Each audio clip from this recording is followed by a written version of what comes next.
오늘 우리에게 주시는 하나님의 말씀은 레위기 24장 1절에서 23절까지입니다. 여호와께서 모세에게 말씀하여 이르시되 이스라엘 자손에게 명령하여 불을 켜기 위하여 감람을 찌어낸 순결한 기름을 4개로 가져오게 하여 계속해서 등잔불을 켜둘지며 아론은 회막안 증국의 휘장 밖에서 저녁부터 아침까지 여호와 앞에 항상 등잔불을 정리할지니 이는 너희 대대로 지킬 영원한 규례라.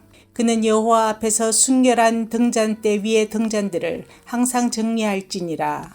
너는 고운 가루를 가져다가 떡 12개를 굽되 각 등이를 10분의 2 에바로 하여 여호와 앞 순결한 상의에 2줄로 한 줄에 6씩 진설하고 너는 또 정결한 유황을 그 각 줄이에 두어 기념물로 여호와께 화제를 삼을 것이며 안식일마다 이 떡을 여호와 앞에 항상 진설할지니 이는 이스라엘 자손을 위한 것이요 영원한 언약이니라. 이 떡은 아론과 그의 자손에게 돌리고 그들은 그것을 거룩한 곳에서 먹을지니 이는 여호와의 화제 중 그에게 돌리는 것으로서 지극히 거룩함이니라. 이는 영원한 규례니라. 이스라엘 자손 중에 그의 어머니가 이스라엘 여인이요 그의 아버지는 애굽 사람인 어떤 사람이 나가서 한 이스라엘 사람과 진영 중에서 싸우다가 그 이스라엘 여인의 아들이 여호와의 이름을 모독하며 저주함으로 무리가 끌고 모세에게로 가니라. 그의 어머니의 이름은 슬로미시요 단지파 디브리의 딸이었더라. 그들이 그를 가두고 여호와의 명령을 기다리더니 여호와께서 모세에게 말씀하여 이르시되 그 저주한 사람을 진영 밖으로 끌어내어 그것을 들은 모든 사람이 그들의 손을 그의 머리에 얹게 하고 온 회중이 돌로 그를 칠지니라. 너는 이스라엘 자손에게 말하여 이르라. 누구든지 그의 하나님을 저주하면 죄를 담당할 것이요 여호와의 이름을 모독하면 그는 반드시 죽일지니 온 회중이 돌로 그를 칠 것이니라. 거류민이든지 본토인이든지 여호와의 이름을 모독하면 그를 죽일지니라. 사람을 쳐 죽인 자는 반드시 죽일 것이요 짐승을 쳐 죽인 자는 짐승으로 짐승을 갚을 것이며 사람이 만일 그의 이웃에게 상해를 입혔으면 그가 행한 대로 그에게 행할 것이니 상처에는 상처로 눈에는 눈으로 이에는 이로 갚을지라. 남에게 상해를 입힌 그대로 그에게 그렇게 할 것이며 짐승을 죽인 자는 그것을 물어줄 것이요 사람을 죽인 자는 죽일지니 거류민에게든지 본토인에게든지 그 법을 동일하게 할 것은 나는 너희의 하나님 여호와임이니라. 모세가 이스라엘 자손에게 말하니 그들이 그 저주한 자를 진영 밖으로 끌어내어 돌로 쳤더라. 이스라엘 자손이 여호와께서 모세에게 명령하신 대로 행하였더라. 아멘. 오늘 본문 레위기 24장은 크게 두 부분으로 나눌 수 있습니다. 1절부터 9절까지는 성막 안에 있는 등잔대와 진설병에 관한 내용을 다루고요. 10절부터 23절은 하나님의 이름을 모독하는 자에 대한 처벌을 다룹니다. 등잔대와 진설병은 모두 성막에 있는 기물들입니다. 하나님께서 본문 2절과 4절을 통해 성소 안의 왼편에 있는 등잔대에 대해 말씀하시기를 이스라엘 자손들은 감람을 찌어낸 순결한 기름을 가져와 등잔대에 등잔불이 꺼지지 않도록 계속 켜두라 라고 말씀합니다. 등잔대는 말 그대로 등잔이 놓여진 대를 말합니다. 등잔에는 알콜 램프처럼 실을 꼬아 만든 심지가 있어서 감람유를 사용해 이 심지에 불을 붙여 빛을 냅니다. 이 등잔대는 살구나무를 모티브로 만들었는데요. 가운데로 곱게 위로 뻗은 줄기가 있고요. 좌우로 3개씩의 가지가 나와서 곡선을 그리며 위로 뻗어 있어 마치 살구나무의 가지가지마다 꽃을 피운 모양처럼 보입니다. 등잔대를 그림이나 사진으로 찾아보시면 더 명확하게 이해하실 수 있습니다. 등잔대는 성소에서 아주 중요한 역할을 했는데요. 바로 빛을 내는 것입니다. 성소는 두꺼운 4겹의 덮개로 덮여 있기 때문에 외부에서 빛이 전혀 들어올 수가 없습니다. 성소 안에서 유일하게 빛을 낼 수 있는 것은 등잔대의 불뿐인 거죠. 등잔대의 불이 항상 켜져 있지 않으면 제사장들이 성소에서 직무를 수행할 수도 없습니다. 그래서 등잔대의 불은 참으로 중요합니다. 그런데 성전에 있는 모든 기물들은 이렇게 단순히 기능적인 역할만 하는 것이 아니고요. 영적인 의미를 갖습니다. 항상 꺼지지 않는 불은 이스라엘 백성들과 항상 함께 하신 하나님을 상징합니다. 등잔불이 항상 켜져 있는 것처럼 빛 대신 하나님께서 이스라엘 백성들을 항상 지키시고 보호하시고 동행하신다라는 거죠. 바로 임마누엘의 하나님을 말씀합니다. 살구나무를 모티브로 등잔대를 만들었다 하지 않았습니까? 히브리어로 살구꽃을 번역하면 아몬드입니다. 아몬드는 히브리어로 샤케드인데요. 이 샤케드라는 단어는 경계하다, 지키다, 깨어 잠자지 않고 있다라는 뜻을 갖고 있습니다. 하나님께서 등잔대의 모양인 살구꽃과 같이 항상 그의 백성들을 지키시고 함께 하고 계심을 등잔대의 모양을 통해 말씀하는 겁니다. 하나님께서 등잔대를 통해 말씀하는 거죠. 내가 항상 이 백성과 함께 할 것이니 두려워하지 말고 담대하라는 것입니다. 때로는 어려운 상황이 놓일지라도 이 사실 붙잡고 끝까지 나아가라고 하나님께서 말씀하시는 것이죠. 이사야 43장 2절은 말씀합니다. 내가 물 가운데로 지날 때에 내가 너와 함께 할 것이라.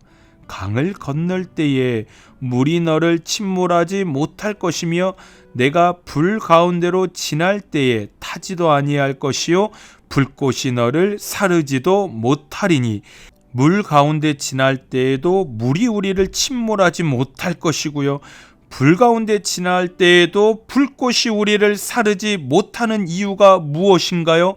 바로 임마누엘이신 하나님께서 그 백성과 항상 함께 하시기 때문입니다.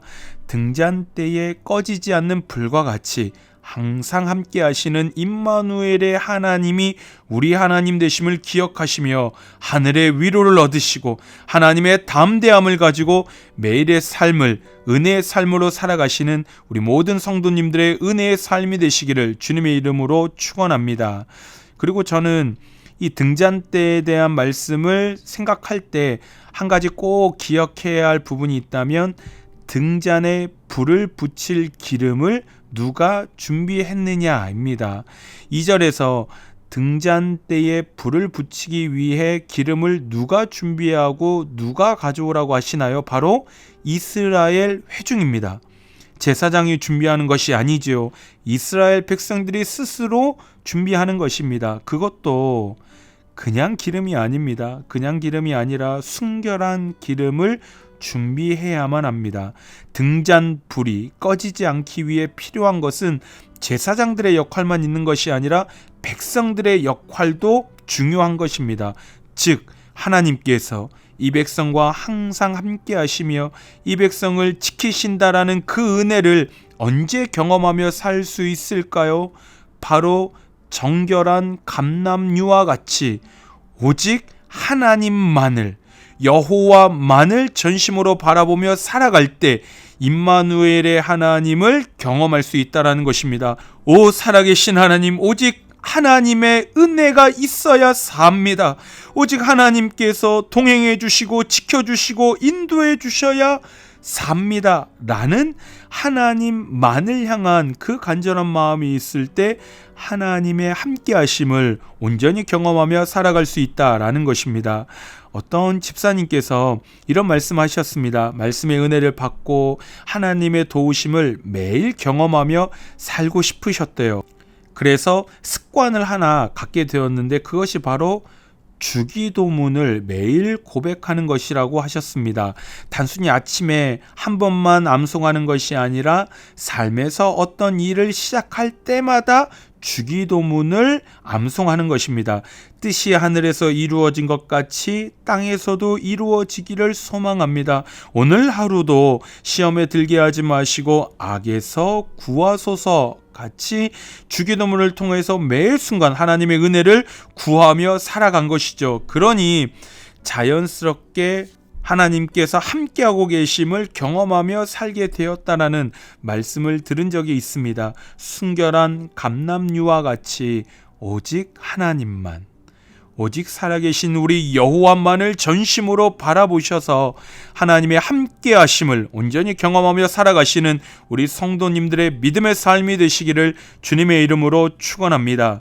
이어지는 5절부터 9절까지에는 등잔대 맞은편에 있는 진설병에 대한 명령이 나옵니다. 너는 고운 가루를 가져다가 떡 12개를 굽되 각 덩이를 10분의 2 에바로 하여 여호와 앞 순결한 상 위에 2줄로 한 줄에 6씩 진설하라고 합니다. 진설병은 말 그대로 진설되어진 떡을 말하는 것이고요. 하나님께 바쳐진 거룩한 떡을 말합니다. 진설병에는 누룩을 넣지 않고요. 순금으로 만들어진 떡상 위에 6개씩 2줄 총 12개의 떡을 여호와 앞에 진열합니다. 여기서 숫자 12는 이스라엘의 12지파를 의미하고요. 더 나아가 주님의 은혜로 하나님의 백성이 된 모든 성도들을 의미합니다. 진설병에 대한 명령의 핵심을 살펴보면 이 떡을 주 앞에 늘 차려 놓아야 하고요. 매 안식일마다 제사장이 새로운 떡으로 갈아서 매일 있게 해야 합니다. 그렇다면 이 떡이 의미하는 것이 무엇일까요? 바로 하나님의 말씀입니다. 즉 12로 상징되는 모든 하나님의 백성은 항상 말씀을 읽고 말씀 속에 하나님의 뜻을 깨닫고 그 말씀에 따라 순종하는 말씀의 삶을 살아가라 라는 것입니다. 그래서 하나님께서 이 빵을 주 앞에 늘 차려 놓아야 한다고 말씀하지요. 어제 읽은 말씀, 예전에 읽은 말씀이 아니라 매일 말씀을 읽으며 오늘 깨달은 그 말씀에 순종하며 살아가는 삶이 되어야 한다는 것입니다. 그리고 하나님께서 안식일마다 제사장은 새로운 떡을 준비하라 하지 않습니까? 기존에 알고 있는 말씀으로 만족하지 말고 새로운 말씀을 읽고 연구해서 날마다 주시는 말씀의 뜻을 깨달으며 경험하며 살아가라 라는 것이지요. 요즘 우리 성도님들의 말씀 생활은 어떠하십니까? 시편 19편 7절에서 8절은 이렇게 말씀합니다.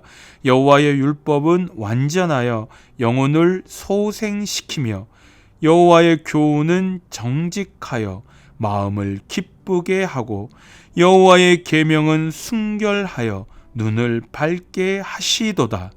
이 말씀의 은혜를 매일 새롭게 경험하며 살아가시는 말씀의 삶이 되시기를 주님의 이름으로 축원합니다.